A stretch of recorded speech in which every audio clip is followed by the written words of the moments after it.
آمین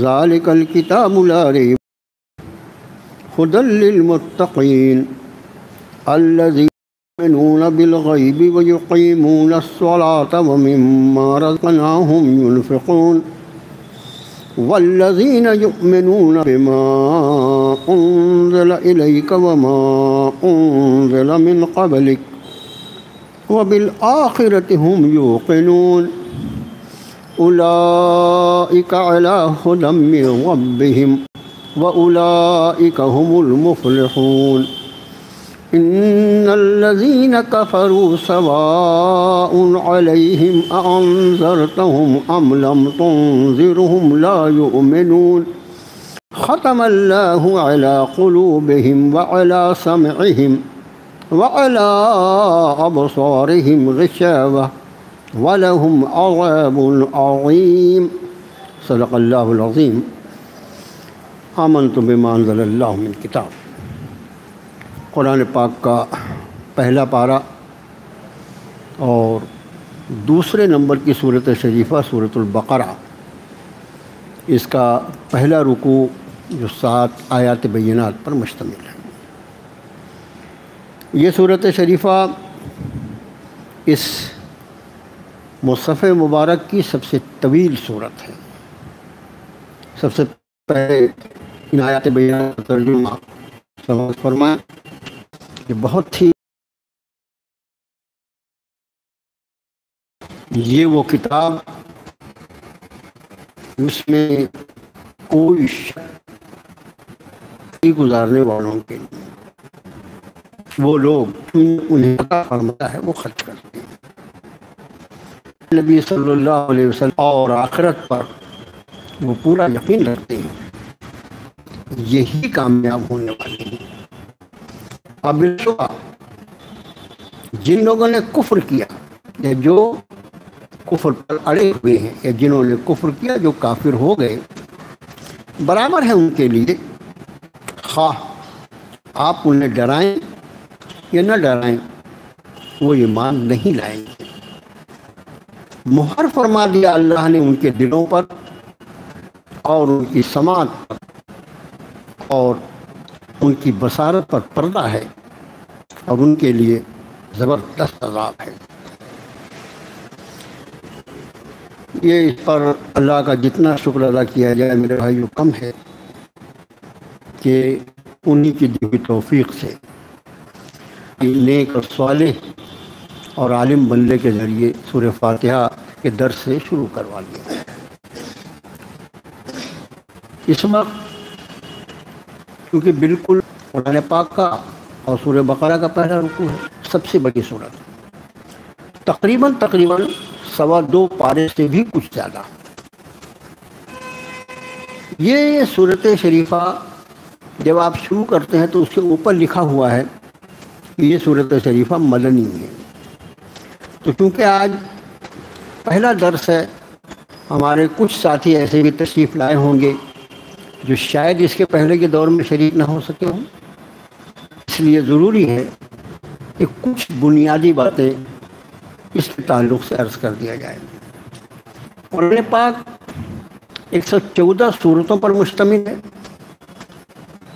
آئے گا یا چا سے آئے گا، جیسے چے سے چیلم ہے نا، کوئی نہیں سکتے نا، کیونکہ گا چا پا یہ عربی میں ہوتے نہیں ہیں، تو یہ سمجھ لو اردو کا ہے، اور پھر بیچارہ نے جس نے لایا اسی نے اس کا ترجمہ کرنا چاہیے۔ تو پارا اصل میں فارسی کا لفظ ہے، اس کا معنی ہوتا ہے ٹکڑا یا جز، عربی میں اس کو جز کہتے ہیں۔ یہ قرآن شریف اصل میں سورتوں اور آیتوں کی شکل میں نازل ہوا ہے، لیکن کسی اللہ کے بندے نے یہ سوچ کر کہ مسلمان کتنا بھی مصروف ہو، لیکن ایسا کیسے ہو سکتا ہے کہ پورا 1 مہینہ گزر جائے اور قرآن شریف کا اس کا دور نہ ہو، اور کیونکہ مہینے میں عموماً دن 30 ہوتے ہیں تو اس اللہ کے بندے نے اس کو 30 اس کے حساب سے برابر حصوں پہ تقسیم کر دیا، ہوتے ہوتے اس کا قرآن شریف کا دور پورا ہو جائے۔ حضرات صحابہ اور تابعین کے دور تک اس وقت ہر ہفتے قرآن شریف کو پورا کیا جاتا تھا، ہر ہفتے۔ یہی وجہ ہے کہ منزل آپ کو قرآن شریف میں دکھتی ہے، یہ منزلیں جو ہیں یہ منزلیں ہفتے کے حساب سے بنی ہوئی ہے۔ ایک منزل 4.25 پارے کے قریب قریب، کچھ کم زیادہ الگ الگ ہے، تو وہ اس طرح ہے کہ اگر آدمی ہر روز اتنی تلاوت کرے ایک ہفتے میں قرآن شریف، یہ عہد تابعین تک یہ سلسلہ چلا، اور اس کے بعد پھر جیسے جیسے عہد رسالت صلی اللہ علیہ وآلہ وسلم سے ہم دور ہوتے گئے تو اس زمانے کی مسافت نے اس امت کے اعمال صالحہ پر اثر انداز ہو کے اس کو اعمال صالحہ سے کم کرتا تھا۔ سر میں آپ کو ایک واقعہ سناؤں، بالکل چھوٹا سا واقعہ ہے، وہ بڑا عجیب ہے۔ ایک صاحب تھے، وہ پکی پکائی روٹی بیچتے تھے، بہت جگہ پکی پکائی، ہمارے بھی روٹی بکتی ہے، تو لیکن ان کے روٹی کا ریٹ بڑا عجیب تھا۔ آج کی روٹی جو ہے تازی گرم گرم وہ 1 روپے کی، کل کی جو باسی روٹی ہے نا وہ 2 روپے کی، اور پرسوں کی اگر روٹی ہونا تو 3 روپے کی۔ اب وہ کیسا لگتا ہوگا؟ لوگوں نے ایک بار پوچھا کہ یہ کچھ سمجھ میں نہیں آتا، باسی روٹی لیتا کون ہوگا 2 روپے کی، اور یہ پرسوں کی جو 3 روپے کی، اور آج کی 1 روپے کی، یہ ریٹ آپ نے کس حساب سے رکھا ہے؟ آپ کی لاجک کیا ہے؟ آدمی بولتا ہے آپ کی اس کے پیچھے منطق کیا ہے؟ اس شخص نے جو جواب دیا وہ آدمی کے دل کو ہلا دیا۔ انہوں نے کہا بھائیو، میں روٹی کی اہمیت جو ہے وہ جناب رسول اللہ صلی اللہ علیہ وسلم کے مقدس دور سے گنتا ہوں۔ آج کی روٹی جو تازی ہے وہ کل کی روٹی کے مقابلے میں 1 دن دور ہے عہد رسالت سے، اس لیے قریب ہے، اس لیے اسے قیمت کی روٹیاں رکھی۔ یہ تو میرے بھائیوں اس کو کہتے ہیں عشق رسول، اور یہ امت میں پایا جاتا تھا وافر مقدار میں، آج نہیں پایا جاتا۔ ہم یہ نہیں کہہ سکتے ہم بے عمل ہیں، ہم کوتاہ عمل ہیں، لیکن آج بھی اللہ کے ایسے بندے ہیں جن کی سوچ کا معیار یہی ہے۔ اب اس صورت شریفہ کے تعلق سے آپ کا خادم عرض کرے کہ یہ صورت شریفہ مدنی کہلاتی ہے۔ اب یہ مدنی اور مکی کیسی ہوتی ہے؟ مدنی اور مکی صورتوں کے تقسیم کی بنیاد جو ہے وہ واقع ہجرت ہے۔ یہ بالکل ہمیشہ کے لیے اسٹینڈرڈ ہے یہ شریعت مطہرہ میں۔ واقع ہجرت کے پہلے جتنی آیتیں اور صورتیں نازل ہوئیں وہ سب کی سب مکی صورتیں کہلاتی ہیں، اور ہجرت کے واقعے کے بعد جتنی آیتیں اور صورتیں نازل ہوئیں وہ سب کی سب مدنی صورتیں کہلاتی ہیں، مدنی آیتیں کہلاتی ہیں۔ واقع ہجرت اس کو تقسیم کی بنیاد۔ اب دوسری ایک اور بات، یہ صورت شریفہ مدنی ہے، مگر اس صورت شریفہ کی خاصیت جو ہے، ابھی جو حصہ ہم نے جو ترجمہ آپ کو پڑھ کر سنایا، آپ نے ٹھیک اسی طرح سورت کا سب سے آخری حصہ جو ہے اس میں بھی ایمانیات کی اس سے بھی زیادہ تفصیل ہے، اور اس کے درمیانی حصہ جو ہے اس میں اہم ترین مسائل جو ہیں وہ ہم ایک عام انسان کی انفرادی اور اجتماعی زندگی سے متعلق مسائل ہیں۔ مدنی زندگی میں یعنی ہجرت کے بعد جو آیتیں نازل ہوئیں وہ احکام والی آیتیں ہیں، اور ہجرت کے پہلے جو آیتیں نازل ہوئیں وہ ایمانیات سے بحث کرتی ہیں۔ اس میں ایمانیات ملے گی، اس میں گزشتہ پیغمبروں کے واقعات ملیں گے، اس میں آخرت کا کثرت سے تذکرہ ملے گا، اور اس کے بعد مدنی صورتیں جو ہیں اس میں وہ سارے احکام جو ایک ایسا اسلامی معاشرہ جو جناب نبی کریم صلی اللہ علیہ وسلم کی قیادت میں 23 سال کی محنت کے نتیجے میں اللہ نے اس کو وجود میں لایا تھا، جس ایسے انسان کہ ویسے انسان نہ تاریخ اس کے پہلے پیدا ہوئے نہ اس کے بعد پیدا ہوئے۔ تو اب اس صورت شریفہ کو آپ جب شروع کرتے ہیں تو بسم اللہ کے بعد ہے الف لام میم. یہ الف لام میم اس کو ہم تلاوت میں علم نہیں پڑھ سکتے، الف لام میم ہی پڑھنا پڑے گا. اور پھر کئی قرآن شریف کی صورتیں ہیں جو اسی طرح کے حروف سے شروع ہوتی ہیں. کہیں سنگل حرف استعمال ہوتا ہے، نون والقلم وما یسطرون، صاد والقرآن ذی الذکر، کہیں ایسا قاف والقرآن المجید ایک حرف، کہیں 2 حرف ہوتا ہے، حامیم تنزیل الکتاب من اللہ العزیز العلیم، کہیں 3 حروف ہوتے ہیں، الف لام را تلک آیات الکتاب المبین، کہیں 4 حرف ہوتے ہیں، اور زیادہ سے زیادہ حرف جو ہوتے ہیں وہ 5 ہوتے ہیں. 2 صورتیں ہیں، کاف ہا یا عین صاد، حامیم عین سین قاف. ان کو اسی طرح پڑھنا پڑتا ہے. ان کو حروف مقطعات کہا جاتا ہے. مقطع لفظ جو یہ قطع سے بنا، قطع مطلب توڑنا ہوتا ہے نا، قطع رحمی، قطع تعلقات، تو اس سے مقطع بنا ہے، کٹا ہوا، الگ الگ. تو یہ حروف مقطعات جو ہیں یہ قرآن کا حصہ ہیں. اگر کوئی ان کو نہ پڑھے تو قرآن مکمل نہیں ہوگا. ان کے پڑھنے پر وہی اجر و ثواب ہے جو قرآن کے پڑھنے پر اجر و ثواب ہے. اور انہی حروف مقطعات سے جناب نبی کریم صلی اللہ علیہ وسلم نے اس کتاب کی تلاوت کے ثواب کا امت کو اندازہ بتایا. فرمایا یہ قرآن وہ کتاب ہے جس کے ہر لفظ پر 10 نیکیاں ملتی ہیں، اور میں یہ نہیں کہتا کہ الف لام میم ایک لفظ ہے، بلکہ الف 1 ہے، لام 2 ہے، میم 3، یعنی صرف الف لام میم، چونکہ 3 الگ الگ یہ حروف ہیں، اس پر 30 نیکیاں ملتی ہیں. دوسرے اس کے معنی کیا ہیں؟ الف لام میم، الف لام را، کیا معنی اس کے؟ اس کے معنی کے بارے میں مختلف مفسرین کی جو تحقیقات ہیں ان کی روشنی میں آپ کا خادم ایک بات عرض کرتا ہے.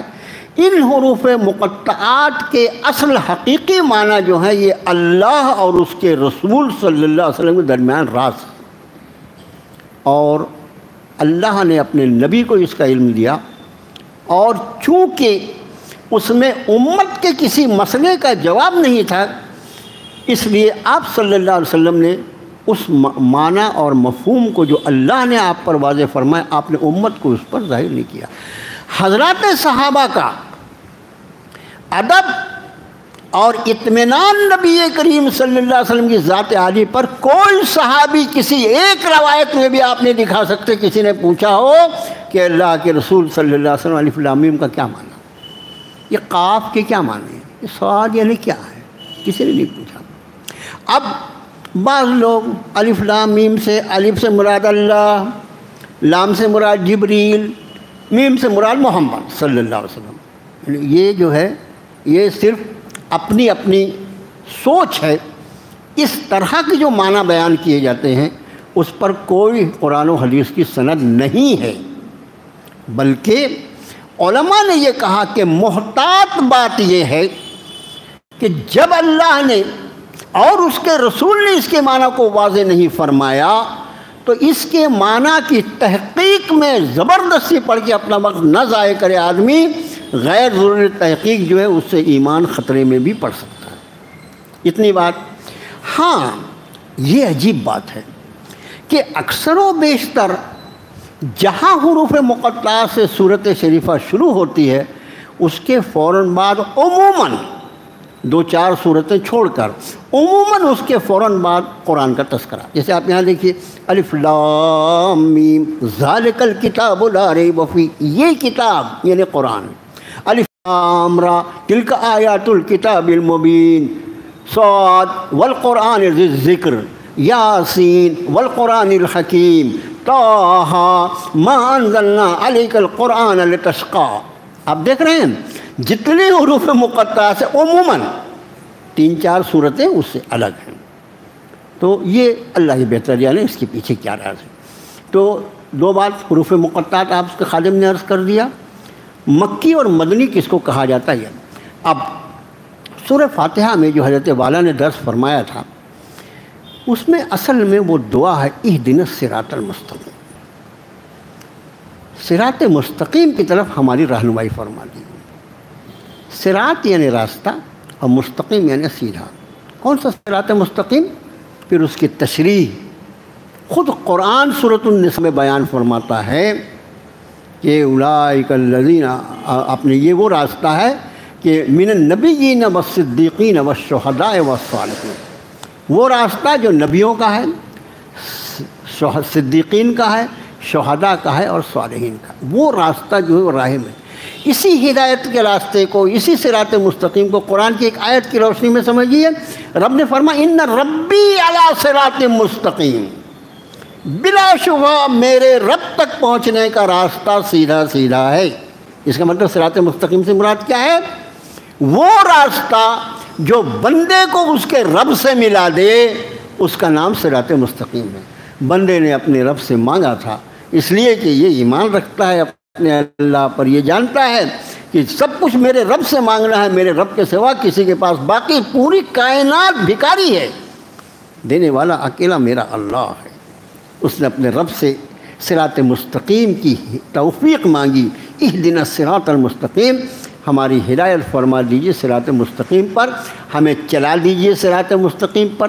اب اس میں بحث ہمیں دکھا دیجیے، ہمیں چلا لیجیے، یہ غیر ضروری بحث نہیں پڑھنا، بس ہمیں صراط مستقیم عطا فرما دیجیے۔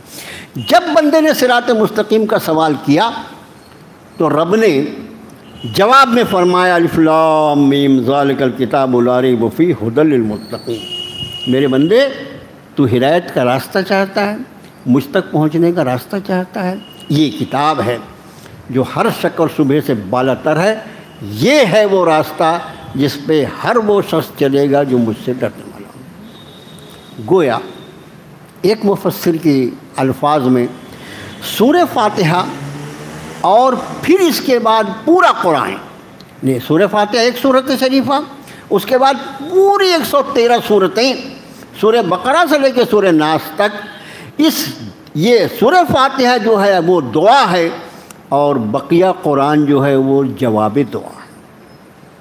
ایک دعا مانگی اہدنا الصراط المستقیم، رب نے فرمایا جس صراط مستقیم کی تو بھیک مانگ رہا ہے میرے بندے، وہ صراط مستقیم میں تجھ کو تفصیل کے ساتھ اپنے کلام کی شکل میں عطا فرما دیتا۔ یہی وجہ ہے خود قرآن نے فرمایا ان ھذہ تذکرہ، ان ھذہ تذکرہ فمن شاء اتخذ الی ربہ سبیلا۔ بلا شبہ یہ قرآن، یہ تو سراسر ایک نصیحت نامہ ہے، تو تم میں جو چاہے اپنے رب تک پہنچنے کا راستہ اختیار کرو۔ بندے نے اہدنا الصراط المستقیم میں اس راستے کی طلب کی تھی جو بندے کو اپنے رب سے ملا دے۔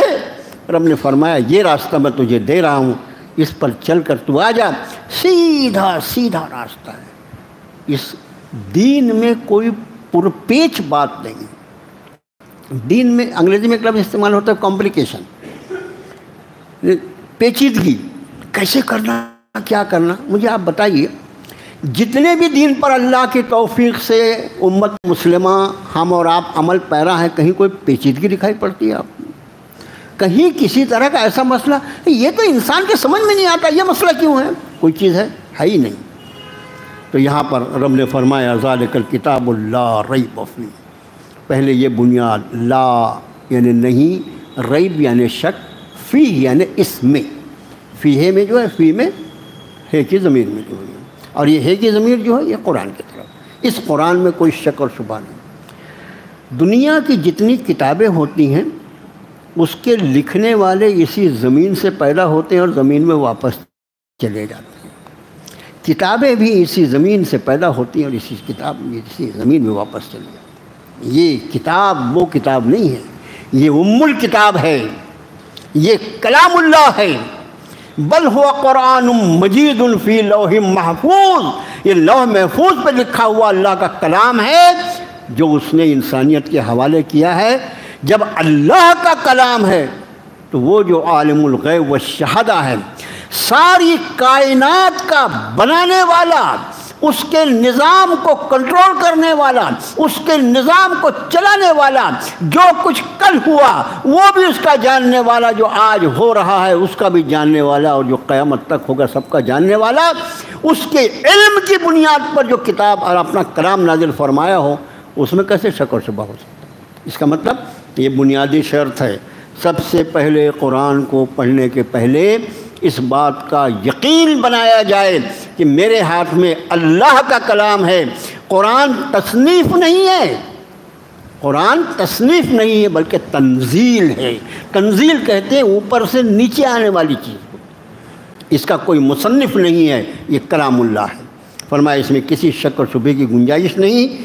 ہدی للمتقین، یہ راہنما ہے پرہیزگاروں کے لیے۔ متقی لفظ جو ہے یہ تقوی سے بنا ہے، اور تقوی جو ہے وہ کہتے ہیں اللہ کا لحاظ کر کے زندگی گزارنا۔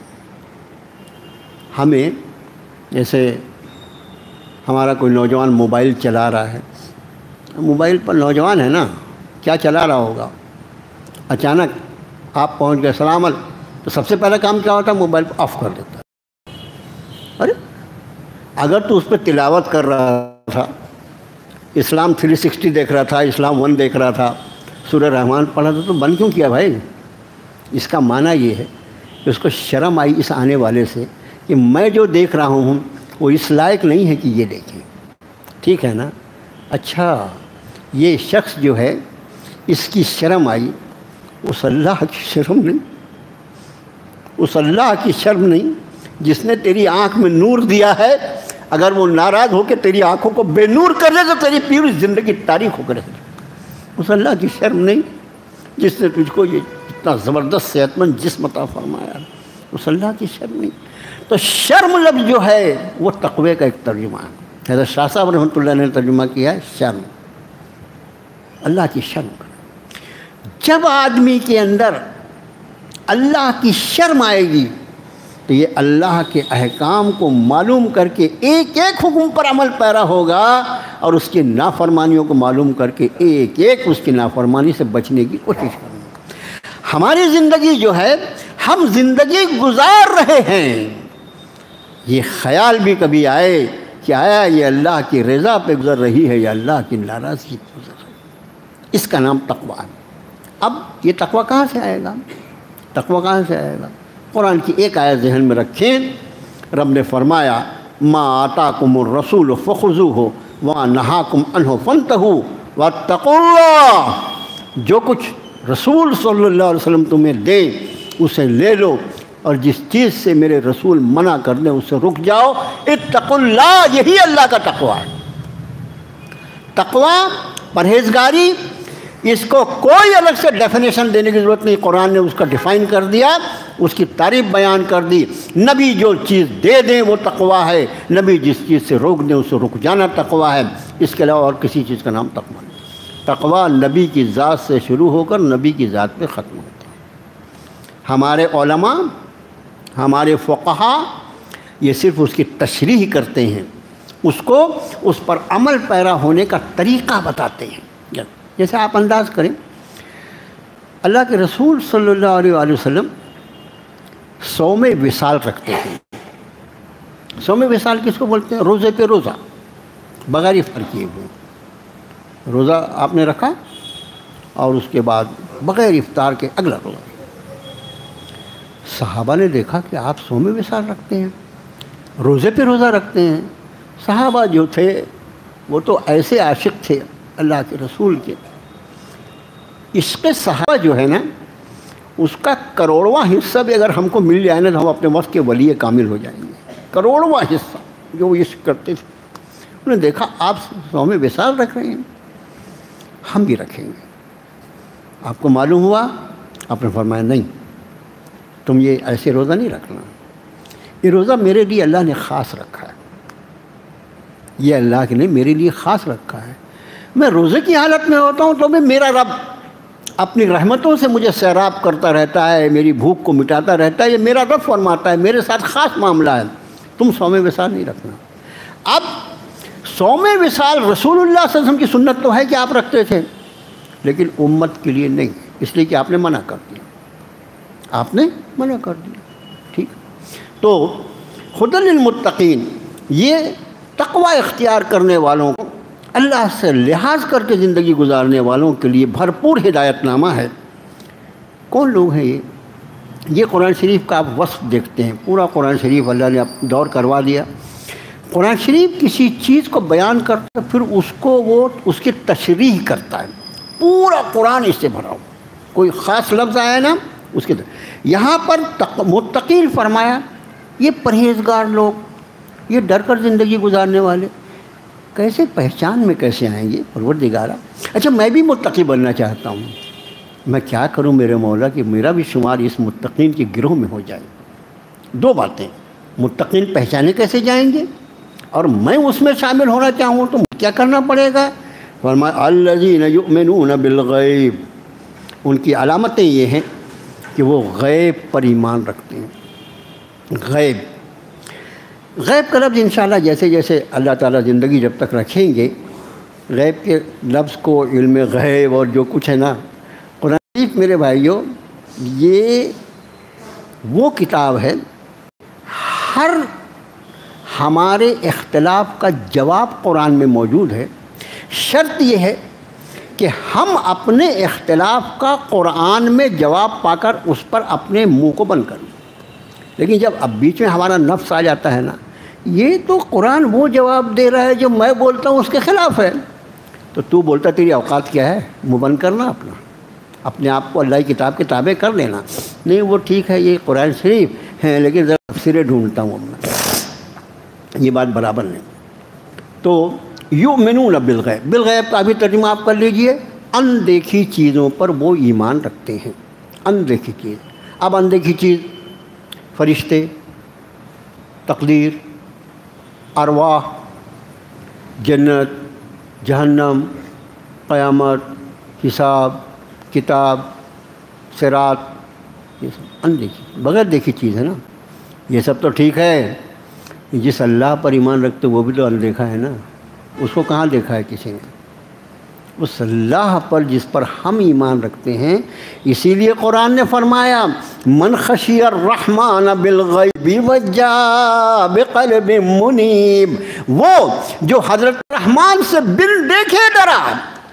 میرے بھائیوں نہ جانے کتنی چیزیں ہیں جس کو دنیا میں آدمی بغیر دیکھے مانتا ہے، اس کی ضد ہے، ہر دھرمی ہے.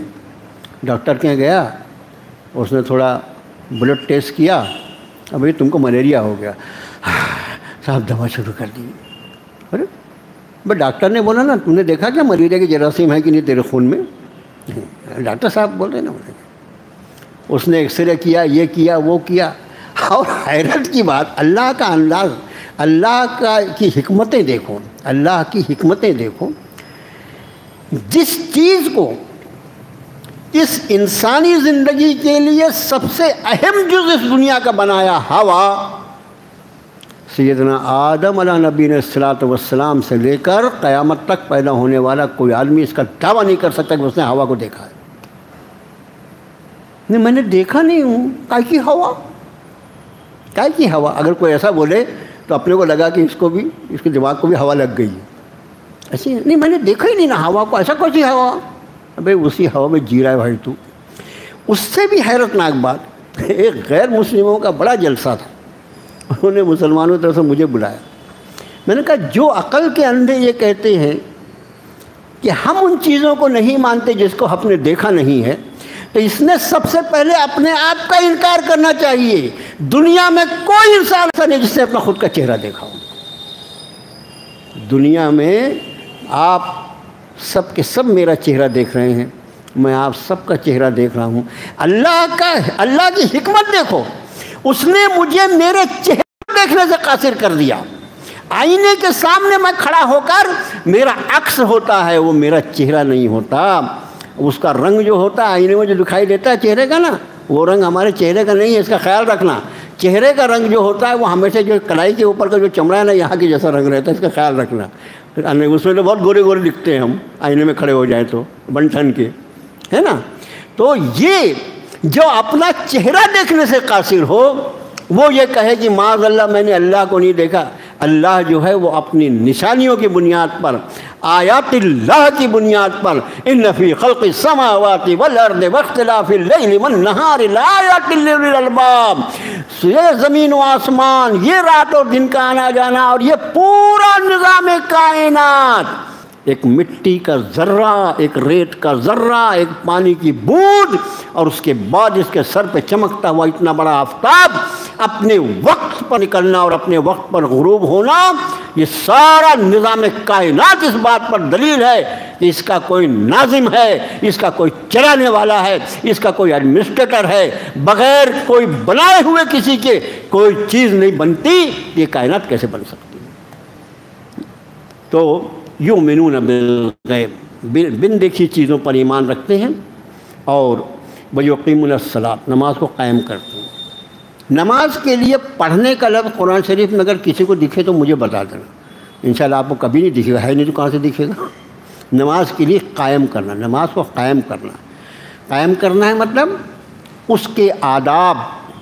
نماز جو ہے ایمان کے بعد سب سے اہم ترین عبادت ہے، اس کے آداب، اس کے مسائل، اس کے اوصاف، پھر اس میں جو عمل جس درجے کا ہے اس میں تعدیل ارکان ایک رکن ہے۔ تعدیل ارکان کا مطلب ہوتا ہے نماز کے ہر رکن کے ساتھ عدل کیا جائے۔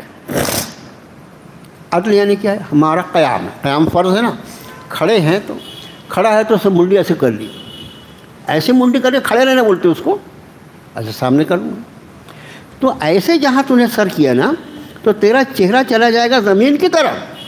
جناب محمد الرسول اللہ صلی اللہ علیہ وسلم نے جو کھڑا رہنے کا طریقہ بتایا ہے اس میں میرا چہرہ جو ہے وہ بیت اللہ شریف کی طرف ہوتا ہے، اور میرے اللہ نے جس نے ہم پر نماز فرض کی ہے اس نے میرے بدن کا ڈیزائن اس طرح کیا ہے، اس طرح بنایا ہے کہ پوری نماز میں میرا پورے بدن کا ایک ایک جز جو وہ قبلے کی طرف رہتا ہے۔ میرا رب جو اس نماز کو مجھ پہ فرض کرنے والا تھا اس نے مجھے بنایا ہے نا، یہ ساری چیزیں میرے بھائیو یہ اقامت صلاۃ ہیں۔ نماز میں کیسے کھڑا کرنا ہے، کیسے رکوع کرنا ہے، کیسے سجدہ کرنا ہے، کیسے جلسہ کرنا ہے، کیسے قومہ کرنا ہے، اس کے ساتھ عدل کرو، پورا دکھائی دے۔ خاص طور سے اللہ مجھے معاف فرمائے، قومہ یعنی رکوع سے جو ہم کھڑا ہوتے ہیں اور اس کے بعد پھر سجدے میں جاتے ہیں، اور دو سجدوں کے درمیان جو ہمارا جلسہ ہوتا ہے، ان دونوں میں ہم اتنی جلدی کرتے ہیں ایسا لگتا ہے کہ باپ پیچھے سے کسی نے ریوالور لگایا ہے، جلدی جھک، جلدی ابھی کھڑے ہیں، سجدہ کر جلدی۔ جی آپ کو حیرت ہوگی، احادیث مبارکہ کی روشنی میں آپ رکوع میں جتنی دیر رہتے تھے رکوع سے کھڑے ہونے کے بعد اتنی دیر کھڑے رہتے تھے، اتنی دیر۔ ہمارے کبھی امام صاحب اگر ذرا دیر کر دے تو امام صاحب سو گئے تھے کیا؟ میں اتنی جلدی میں رہتا ہوں، کیا نماز پڑھاتے ہیں؟ میرے بھائیو یقیمون الصلاۃ، نماز کو قائم کرتے ہیں، اس کے ساتھ عدل کرتے ہیں، اور اس کے بعد وَمِمَّا رَزَقْنَاهُمْ يُنْفِقُونَ، اور اس میں سے جو رزق دیا ہم نے وہ خرچ کرتے ہیں۔ ایک ایک لفظ ایسا ہے، کیا تشریح کریں، اس میں سے جو رزق دیا، یہ جذبہ ہے جو ایمان والے پر اللہ کے راستے میں خرچ کرنے کے بعد اس کو خوشی ہوتی، اس کا دل نہیں دکھتا، خوش ہوتا ہے۔ کیا دیا ہے؟ ارے وہی دیا جو میرے رب نے مجھے عطا فرمایا تھا۔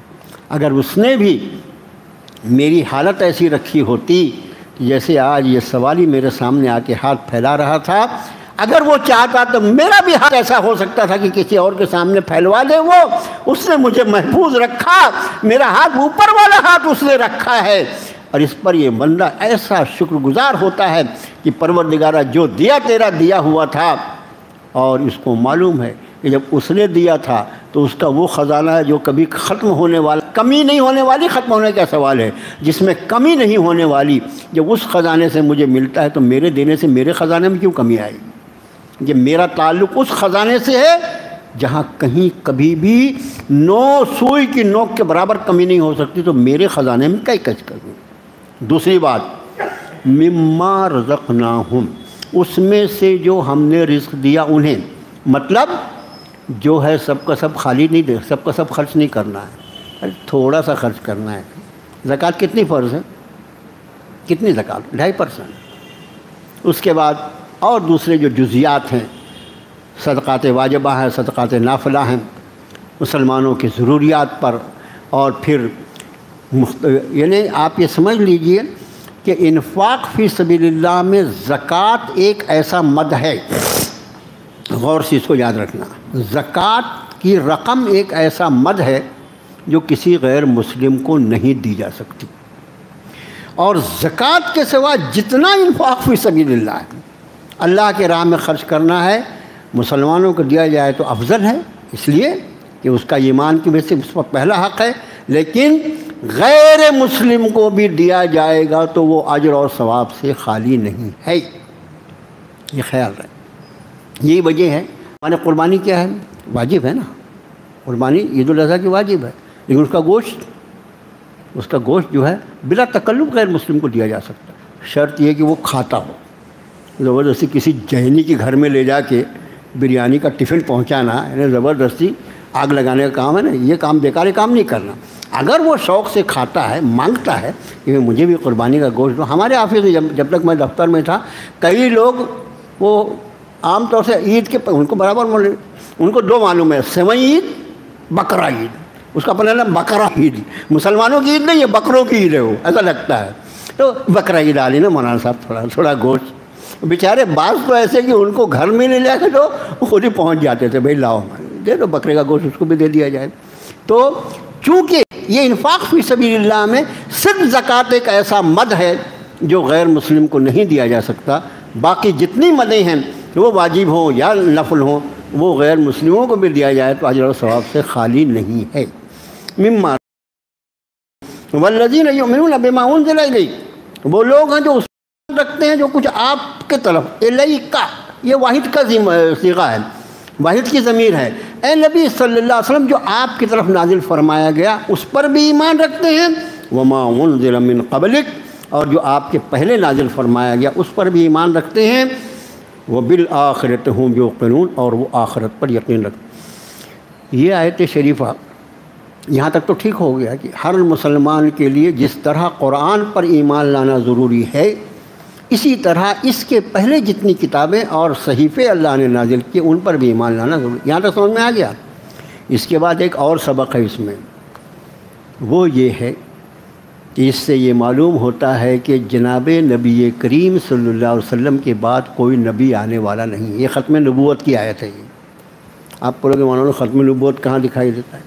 جب میرا رب یہ بات واضح فرما رہا ہے کہ یہ کتاب میں جو تمہیں دے رہا ہوں اس کے ساتھ پچھلی کتابوں پر بھی ایمان لانا ضروری ہے، اس کے بغیر تمہارا ایمان مکمل نہیں ہوگا، ظاہر ہے کہ اگر خدا نہ خواستہ میرے اس نبی کے بعد کسی نبی کی کوئی گنجائش ہوتی تو ظاہر ہے کہ رب کائنات نے یہاں یقیناً بیان فرمایا ہوتا کہ میرے اس کے پہلے جو کلام نازل ہوا اس پہ بھی ایمان لانا، اور اس کے بعد جو میں نازل کروں گا اس پر بھی ایمان لانا، کیونکہ تورات میں بھی یہ مضمون اللہ نے بیان فرمایا ہے کہ اس کے بعد میں جو کتاب نازل کروں گا جو نبی آئیں گے اس پر ایمان لانا۔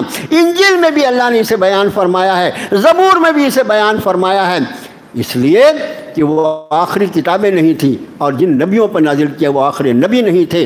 میرے نبی آخری نبی ہیں، میرے نبی پر نازل کی جانے والی آخری کتاب ہے، اس لیے اس میں میرے رب نے پچھلی کتاب ایمان لانے کا تو حکم فرمایا، لیکن چونکہ اب اس کے بعد قیامت تک کوئی کتاب آنے والی نہیں، اور کتاب ہمیشہ نبی پہ آتی ہے، بغیر نبی کے کسی اور جگہ پر کتاب نازل نہیں ہوتی، اس لیے یہ آیت شریفہ ختم نبوت پر بھی ایک دلیل ہے۔ آگے فرمائے اولئک علی ھدی من ربہم واولئک، وقت کا خیال کرتے ہوئے بہت زیادہ تفصیل نہیں، انشاءاللہ بعض تفصیلیں بعد میں اللہ کی توفیق سے آتی رہیں گی۔ اولئک علی ھدی من ربہم، یہ لوگ، وہ الذین، وہ لوگ وہاں سے شروع فرمایا، یہ لوگ کون لوگ؟ غیب پر ایمان رکھنے والے، نماز کو قائم کرنے والے، اللہ نے جو کچھ رزق دیا ہے اس میں سے اللہ کے راستے میں خرچ کرنے والے، اس کے بعد جو کچھ اللہ نے اس کتاب میں نازل فرمایا اس پر ایمان رکھنے والے، اور جو اس کے پہلے نازل فرما چکے اس پر ایمان رکھنے والے، اور آخرت پر یقین رکھنے والے۔ یہ متقیوں کی پوری پہچان ہونا، اولئک علی ھدی من ربہم واولئک ھم المفلحون، یہی وہ لوگ ہیں جو اپنے رب کی طرف سے ہدایت پر ہیں، وَأُولَئِكَ هُمُ الْمُفْلِحُونَ۔ دیکھو اس کا لفظی ترجمہ سب ترجمہ نگاروں نے یہ کیا ہے کہ وہی لوگ جو کامیاب ہونے والے، لیکن جب ہم عربی زبان اگر اللہ ہم کو سکھلا دینا تو اس کا ترجمہ کیسا ہوگا؟ اولائکا۔ یہ اولائکا جو ہے یہ جمع کا وہ ہے، یہی لوگ، یہ سارے لوگ، ہم وہ، مفلحون کامیاب ہونے والے۔ اس کا ترجمہ اصل ترجمہ کیا ہوگا؟ یہی لوگ یہی کامیاب ہونے والے ہیں۔ ہم جو ہے یہ ضمیر ہے، یہ لوگ، اولائکا مفلحون نہیں، اولائکا ہم المفلحون، یہ لوگ جو ان صفات کے حامل ہیں یہی کامیاب ہونے والے ہیں۔ اس کا معنی یہ کہ اس ایمان اور عمل صالح سے جو گروہ خالی ہوگا وہ کسی بھی قیمت پر کامیاب نہیں۔ اس کا تذکرہ اگلی آیت میں فرمایا، ان الذین کفروا، بلا شبہ وہ لوگ جنہوں نے کفر کیا، جو کافر ہو گئے، سواء علیہم، برابر ہے ان کے لیے، انذرتہم، یہ آ جو ہے یہ کیا کے معنی بھی استعمال ہوتا ہے، یا کے معنی بھی استعمال ہوتا ہے، الگ الگ سنیں۔ یہاں پر چاہے کے معنی، چاہے آپ انہیں ڈرائیں، ام لم، یا نہیں، تنذرہم، آپ انہیں ڈرائیں، لا یؤمنون، وہ ایمان نہیں لائیں۔ یہ ان لوگوں کا بیان ہے، کون ایمان لانے والا ہے کون ایمان نہیں لانے والا ہے، یہ صرف اللہ کے علم میں، اللہ کے سوا کوئی نہیں جانتا۔ دیکھو حدیث شریف میں، مشکاہ شریف کی بہت مشہور روایت ہے، اللہ کے رسول صلی اللہ علیہ وسلم نے فرمایا کہ یقین اور جو چیز جس پر انما الاعمال بالنیات ہے نا، تو اسی طرح بالکل بالنیات کو ہٹا، انما الاعمال بالخواتیم، خاتمے کے عمل جو ہے اسی کا یقین ہے، اسی پر خاتمہ کائے پر ہوں۔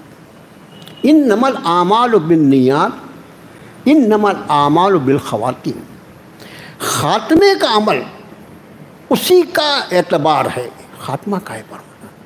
میرے بھائیوں، بہت ڈرنے کی بات ہے، بہت ڈرنے کی بات ہے، اور سب سے زیادہ جو چیز اللہ سے مانگنے کی ہے وہ یہ ہے کہ میرا خاتمہ اللہ ایمان پر فرما دے۔ اب دیکھتے نہیں کیسے کیسے لوگ ایک سے ایک، ابھی وہ ایک مردود جو تھا، وہ قرآن شریف میں تبدیلی کر دو، فلانا کر دو، ٹھکانہ کر دو، بعد میں پھر پہنچی وہیں پہ خاک جہاں کا خمیر تھا، اس نے بولا ٹھیک ہے میں اب رہوں گا نہیں، میں مسلمان نہیں رہتا، چلا گیا۔ آپ انداز کرو، اور جانے کے بعد پھر یہاں سے نہیں گیا، دنیا کو بھی چھوڑ کے اللہ کیا پہنچ گیا، کس حال میں موت۔ پیدا ہوا مسلمان کے گھر میں، پیدا ہوا مسلمان کے گھر میں، پورا خاندان مسلمان ہے، اسی شخص کو شیطان نے ایسا کون سا بھلاوا دیا کہ مرنے کے پہلے ہی اس نے دھرم بھی، مذہب اسلام بھی چھوڑ دیا، اور کفر پر اس کی کھلی موت آئی۔ ایسے واقعات ہمارے لیے عبرت ہے میرے بھائی، تو لیے اللہ سے ایمان پر خاتمے کی دعا کریں، یہ سب سے اہم ترین دعا ہے ہماری۔ اس کے بعد فرمایا یہ ایمان نہیں لائیں گے، اس لیے کہ اللہ کو خوب معلوم ہے کون ایمان لانے والا کون ایمان نہیں لانے والا ہے۔ فرمایا ختم اللہ علی قلوبہم، ان کے اس نبی کی جو انہوں نے ناقدری کی ہے، ان کے اس عمل بد کی وجہ سے جو انہوں نے اس نبی کی ناقدری کی ہے اور ان پر نازل کیے ہوئے کلام کا انکار کیا ہے، ان کی اس بد عملی کی وجہ سے اللہ نے یہ فیصلہ فرمایا کہ ختم اللہ علی قلوبہم وعلی سمعہم، ان کے دلوں پر بھی اللہ نے سیل لگا دیا، مہر کر دیا، اور ان کی سماعت، ان کے کانوں پہ بھی مہر لگا دی، وعلی ابصارہم غشاوہ، اور ان کی آنکھوں پہ بھی پردہ ڈال دیا، وَلَهُمْ عَذَابٌ عَظِيمٌ، ان کے لیے زبردست عذاب ہے۔ اللہ تعالی ہماری آپ کی حفاظت فرمائے۔ چلتے ایک درخواست کریں کہ درس جو ہوگا وہ انشاءاللہ اللہ کی توفیق سے سلسلے وار، جیسے آج پہلا رکوع پڑھا گیا، انشاءاللہ اگلے ہفتے اللہ نے حیات رکھا، توفیق دی، دوسرا رکوع پڑھا جائے گا۔ میری ایک بہت ہی مؤدبانہ گزارش ہے کہ اگر ایک مرتبہ اس رکوع پر آپ نگاہ ڈال لیں ترجمے والے قرآن پر، تو اس میں انشاءاللہ آپ کو مضامین کو سمجھنے میں بہت آسانی ہوگی، اور اس گنہگار کو بھی، کیونکہ میں بہت کم پڑھا لکھا آدمی، تو مجھے بھی تھوڑی سہولت ہو جائے گی۔ تو رکوع کو ایک دو بار اگر آپ دیکھ لیں، یہ ہر ناگپور میں بھی جو درس ہوتا ہے آپ کا تو اللہ پاک نے دور پورا کروا دیا، ہماری باری ہے، ہمارا بھی انشاءاللہ دور 2-2.5 مہینے میں پورا ہو جائے گا۔ جس طرح ناگپور کے کثیر لوگ آئے تھے الحمدللہ، اسی طرح آپ کو بھی ہم دعوت دیں گے، آپ کو بھی تشریف لانا ہے۔ تو ہر جگہ درس کے سلسلے میں ہم یہ عرض کرتے ہیں کہ یہ قرآن سے جو اللہ نے ہمیں اپنے فضل و کرم سے جو لگاؤ دیا ہے، جو تعلق دیا، میرے بھائیو اللہ کی عطا ہے، اللہ کی عطا ہے۔ اس وقت امت جو مختلف بڑے بڑے گناہ میں ملوث ہے، ان بڑے گناہوں میں ایک بڑا گناہ ہے ترک قرآن، قرآن شریف کو ترک کر دیا، قرآن شریف کو ترک کر دیا، چھوڑ دیا۔ قرآن شریف یا تو تیجے میں پڑھا جائے گا، چہلم میں پڑھا جائے گا، مکان کا افتتاح ہے وہاں پڑھا جائے گا، بڑے میں کہ روح نہیں نکل رہی ہے وہاں کسی کو بلاؤ مولانا کو سورہ فاتحہ سورہ یاسین پڑھو یار جلدی جلدی، ان کو بڑے میں سرک نہیں رہے، کتنے دیر سے ان کے پاس بیٹھے ہوئے ہیں۔ انہیں قرآن شریف اس کے لیے نازل ہوا تھا، اس کے لیے نازل، ہدی للمتقین، جو اللہ سے ڈر کے زندگی گزارے اس کے لیے جو رہنمائی کرنے والی کتاب تھی، اس کو ہم نے میرے بھائیوں صرف یہ کتاب برکت ہے، اس میں کوئی شک کی بات نہیں، اس کتاب کو چھونا، اس کتاب کو دیکھنا بھی ثواب سے خالی نہیں، لیکن اس کا مقصد جو ہے وہ اصل ہدایت۔ یہ کتاب برکت ہے، یہ کتاب عظمت ہے، اس میں اللہ کا کلام ہے، کیا کچھ صفات نہ ہوں گی اس میں، لیکن اصل اس کا مقصد یہ کتاب ہدایت ہے۔ مسلمانوں نے کتاب ہدایت نہیں سمجھا اور باقی برکات اور یہ سب وہ ہے۔ اس کا ایک ہمارے ساتھی بہت اچھی مثال دیتے تھے، اپن جو انصاری لوگ ہیں ان کا جب لوم چلتا ہے، پاور لوم، اس میں روئی نکلتی ہے نا، روئی نکلتے رہتی ہے۔ اسی طرح جو ہمارے ٹمبر مارکیٹ والے ہیں، جب وہ لکڑی کاٹتے ہیں تو اس میں سے بھوسا نکلتا ہے۔ کوئی آدمی لکڑی اس لیے کاٹتا ہے کہ بھوسا نکالنا ہے اس میں سے، وہ لکڑی کاٹتا ہے اس کا سائز کاٹ کے اس کا بزنس کرنا ہے، بھوسا تو اپنے آپ نکلنا ہی ہے، جائے گا کہاں وہ۔ ہم لوگ کو اس کے لیے پاور لوم لگائے، کائے کے لیے؟ روئی نکالنے کے لیے، اس کے لیے لگایا پاور لوم۔ ارے بابا روئی تو اپنے آپ ہی نکلے گی، اس کو تو ہم نے پروڈکٹ کے لیے کیا۔ میرے بھائیو یہی حال ہوا، کتاب ہدایت جو تھی اس میں سے برکت تو خود بخود، فتبارک اللہ احسن الخالقین، ساری برکتیں اس اللہ کے لیے جو سب سے بہترین تخلیق فرمانے والا ہے، اس کا کلام جو ہے وہ خیر و برکت سے خالی کیسے ہو سکتا ہے؟ یہی سورہ بقرہ جو شروع کی گئی، آپ صلی اللہ علیہ وسلم فرمایا جس گھر میں سورہ بقرہ پڑھی جائے گی شیطان وہاں رک نہیں سکتا، بھاگ جاتا ہے چھوڑ کے جہاں سورہ بقرہ پڑھی گئی۔ ایک دوسری روایت میں اس کے راوی حضرت ابو ہریرہ ہیں، آپ نے فرمایا کہ جس شخص نے سونے کے پہلے سورہ بقرہ کی ابتدائی آیتیں، آیت الکرسی اور اس سے لگی ہوئی 2 آیتیں، اور سورہ بقرہ کی آخری آیتیں آمن الرسول سے، ٹوٹل 10 آیتیں ہوتی ہیں، یہ 10 آیتوں کی تلاوت کر لی، اس گھر کو اللہ تعالیٰ اس پوری رات کے لیے پوری طرح محفوظ فرما دیں گے، نہ وہاں کوئی حادثہ ہوگا، نہ کوئی بات پیش آئے گی، نہ کوئی آسیب اور جن اور شیطان اس میں داخل ہو سکے گا، گویا خدائی پہرا لگ جائے گا، اس کے اوپر سیل بند کر دیا جائے گا، کوئی مصیبت اور پریشانی آ نہیں سکتی۔ اس لیے کہ یہاں سورہ بقرہ کی آیتیں پڑھی۔ کون سی آیتیں؟ شروع کی 4 آیتیں، آیت الکرسی اور اس کے ساتھ ملی ہوئی 2 آیتیں اور آخری 4 آیتیں، اور پھر کیا کیا فضائل ہیں۔ تو میرا معروضہ یہ ہے کہ جو رکوع پڑھا جانے والا اس کو اگر ایک بار دیکھ کر آپ آئیں گے تو انشاءاللہ مزہ زیادہ آئے گا۔ اللہ سے دعا ہے کہ اللہ تعالیٰ اپنے فضل و کرم سے قبول فرما لیجئے، مولا اپنے کتاب سے تعلق عطا فرما دیجئے، اللہ اپنی محبت عطا فرما دیجئے، اپنی معرفت عطا فرما دیجئے، اللہ آپ نے صراط مستقیم کے لیے جو ہدایت نامہ نازل فرمایا ہے، اللہ اس پر ہمیں عمل پیرا ہونے کی توفیق عطا فرما دیجئے، اپنے نبی پاک صلی اللہ علیہ وسلم کی سنتوں کو ہماری زندگی میں پوری طرح ان پر عمل پیرا ہونے کی توفیق عطا فرما دیجئے، اللہ بدعات سے ہمیں نفرت ہمارے دلوں میں پیدا فرما دیجئے، اللہ مشرکانہ رسموں سے ہماری حفاظت فرمائیے، اللہ ہمیں توحید حقیقی کی لذت عطا فرما دیجئے۔ وصلی اللہ تعالیٰ علی خیر خلقہ محمد و آلہ و صحبہ۔